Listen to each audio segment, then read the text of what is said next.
ce beau paysage idyllique avec le sable fin et chaud, cette belle eau claire dont nous rêvons tous.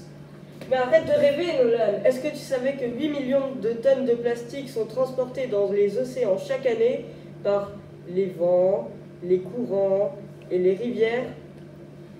En effet, il existe 5 continents de plastique qui s'appellent les gyres. Il y en a 2 dans l'océan Atlantique, 2 dans l'océan Pacifique et 1 dans l'océan Indien. Quelles sont les conséquences de cette pollution plastique sur la vie dans l'océan et les impacts sur l'homme?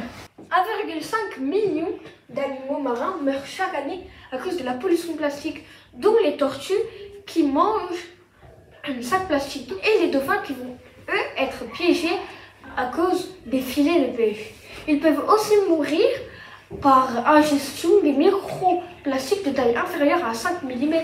Ils confondent en effet avec le plancton. Et donc préparer une ligne de microplastiques et de plancton.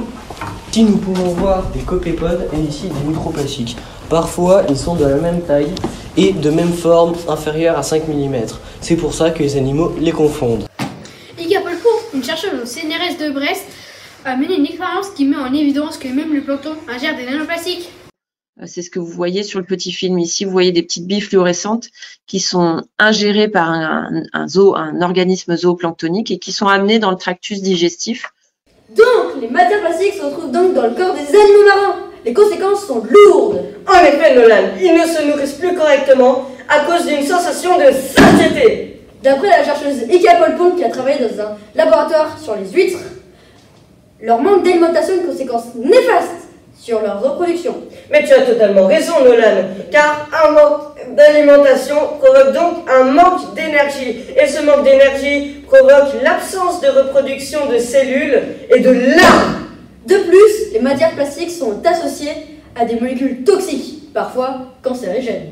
Et est-ce que vous savez que l'homme est au bout de la chaîne alimentaire? Les conséquences sur l'homme sont à l'étude, mais forcément, il y en a.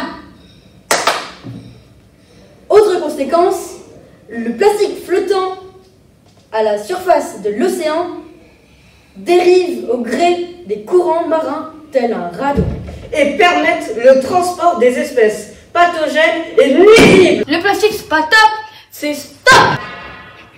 La ville de Dijon, avec ses plaques « Dijon, ici commence la mer, ne rien jeter », proche des égouts, nous sensibilise aussi au problème de la pollution des océans. Peux-tu nous expliquer à quoi sert-elle?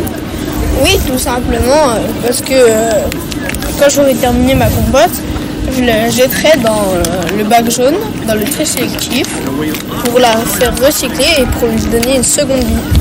Avec une durée de décomposition de 1000 ans, il est mieux, en effet, que ton bouchon de compote ne soit pas entraîné par les eaux de ruissellement dans les égouts pour finir dans la Méditerranée.